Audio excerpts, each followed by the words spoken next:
Shalom, jemaat Tuhan, dimanapun kita berada. Selamat hari Minggu untuk kita semua. Firman Tuhan kita pada hari Minggu ini terambil dari Kejadian 39 ayat yang pertama sampai dengan yang ke-6a. Kejadian 39 ayat yang pertama sampai dengan 6a, dengan judul perikop Yusuf di rumah Potifar. Begini firman Tuhan. Adapun Yusuf telah dibawa ke Mesir, dan Potifar, seorang Mesir, pegawai istana Firaun, kepala pengawal raja, membeli dia dari tangan orang Ismail yang telah membawa dia ke situ.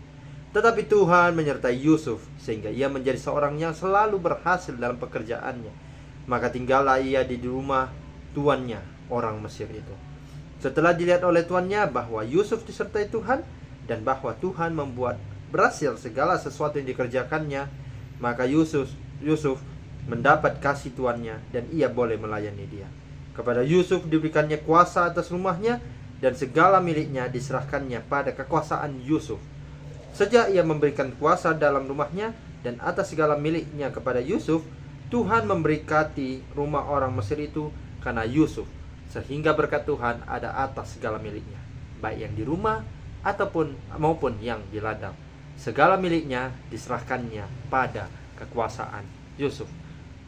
Seginilah pemberitaan firman Tuhan. Membaca firman Tuhan, berbahagialah orang yang mau membaca firman Tuhan ini dan mempraktekkannya dalam kehidupannya sehari-hari. Haleluya. Shalom dan selamat hari Minggu untuk kita semua. Tak terasa kita sudah memasuki minggu kedua dalam bulan September ini. Bapak Ibu Saudara yang terkasih, melalui firman Tuhan kita pada hari Minggu ini, kali ini tema yang diangkat yakni penyertaan Tuhan membawa keberhasilan. Penyertaan Tuhan membawa keberhasilan.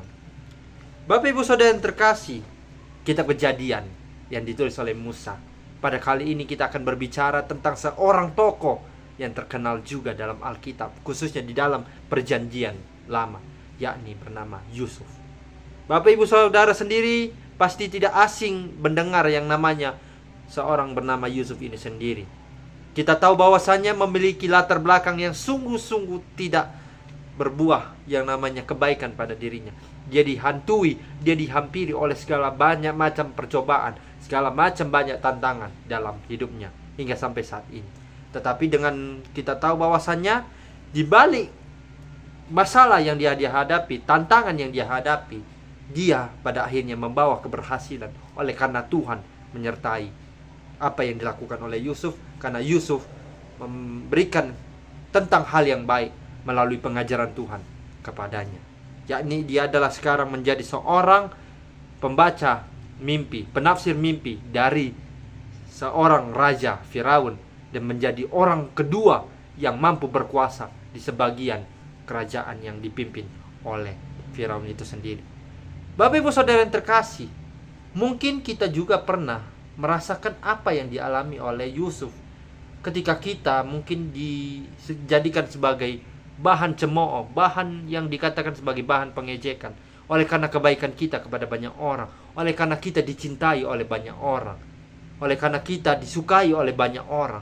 Banyak sekali orang-orang yang akan iri oleh karena kebaikan kita, oleh karena kesetiaan kita, oleh karena berkat kemurahan Tuhan. Tuhan mau menyertai kita sendiri. Itulah yang dialami Yusuf. Seperti yang tadi saya katakan di awal, Bapak Ibu Saudara yang terkasih, bagaimana ketika para saudara, kakak abangnya iri kepada adiknya sendiri. Ketika mereka ingin berencana membuang Yusuf itu di sumur, salah satu saudaranya berkata adalah, jangan buang dia ke sumur, mending kita jual saja dia kepada orang lain. Nah, jadi Bapak Ibu Saudara yang terkasih, kita tahu bahwasannya Yusuf ini adalah seorang anak yang sangat dikasihi di keluarganya. Di antara semua anak-anak di tengah keluarga tersebut, Yusuf sendiri yang sangat disayangi oleh orang tuanya. Karena kegigihannya, oleh karena kepintaran, oleh karena kebaikannya, makanya para saudara-saudaranya ingin menjual, ingin membunuh bahkan kepada Yusuf itu sendiri.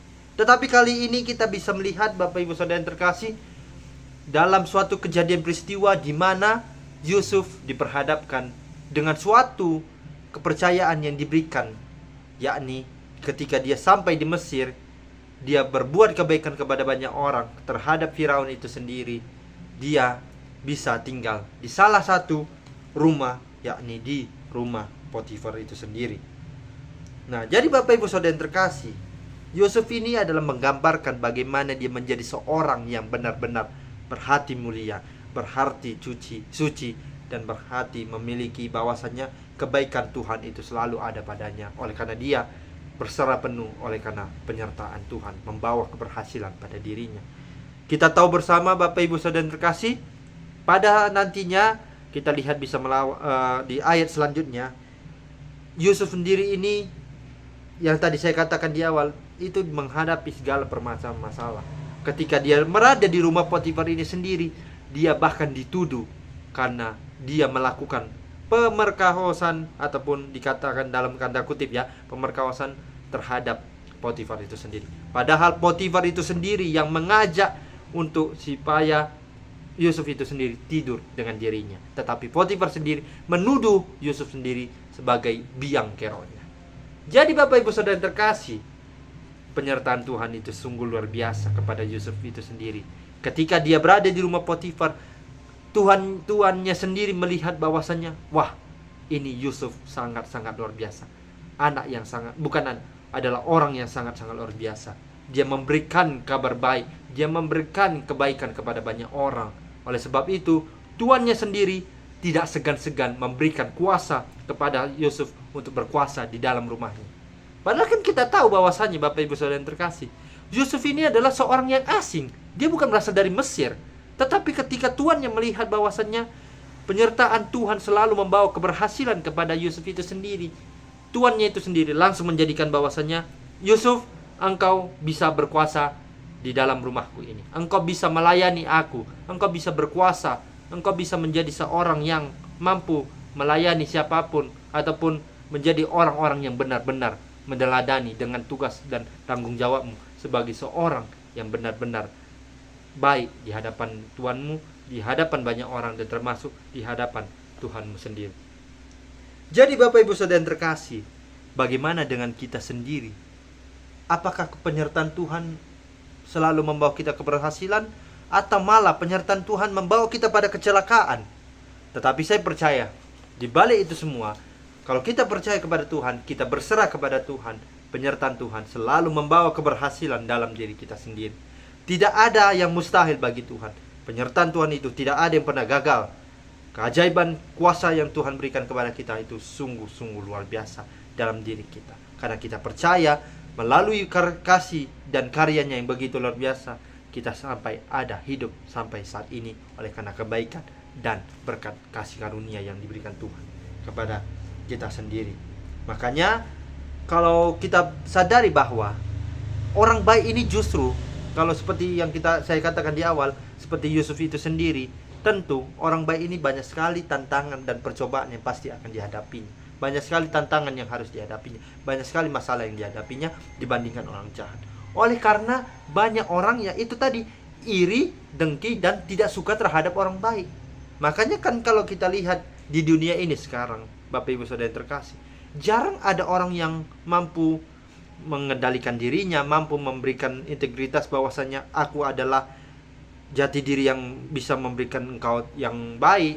Tetapi di balik itu semua, malah sekarang orang-orang itu malah berburu bagaimana menjadi seorang yang benar-benar memiliki jati diri yang lebih sempurna dibandingkan Tuhannya sendiri.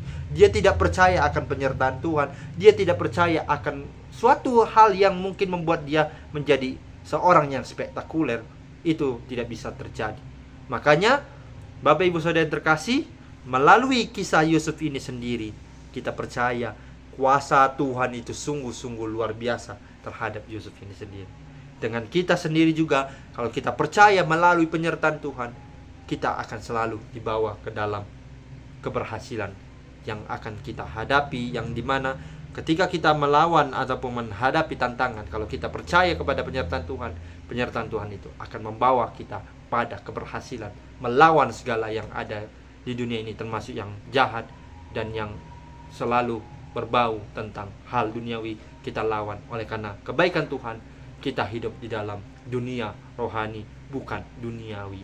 yang semata, bisa menghancurkan kehidupan kita, bisa menghancurkan iman yang ada di dalam diri kita. Hati kita ini tadi yang baik menjadi hati yang, kalau kita ikuti hal duniawi, menjadi hati yang busuk. Tetapi kalau kita mengikuti penyertaan Tuhan yang membawa keberhasilan itu, hati kita yang tadinya terjerumus dalam hati yang kotor, dan kita sekarang percaya bahwasanya hati kita sudah dibentuk oleh Tuhan, iman kita dibentuk Tuhan untuk bertumbuh dalam menyanggupi, dalam mengenapi bagaimana kita sebagai orang percaya untuk menyebarkan kabar Injil kepada banyak orang, menyatakan bahwasanya dan mengeksekusi bahwasanya dan mengeksekusi bahwasanya jati diri kita hanya percaya kepada dalam penyertaan Tuhan saja.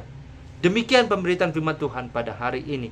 Semoga pemberitaan firman Tuhan hari ini bisa membawa kita ke dalam pertolongan Tuhan. Kita percaya bahwasanya penyertaan Tuhan sungguh-sungguh ada dalam diri kita, dalam membawa kita menuju keberhasilan dalam tujuan hidup kita yang mungkin kita belum tahu bagaimana dengan selanjutnya, bagaimana dengan hari selanjutnya, tetapi melalui Tuhan kita percaya tangan kasih Tuhan akan memberkati dan menyertai kita semua.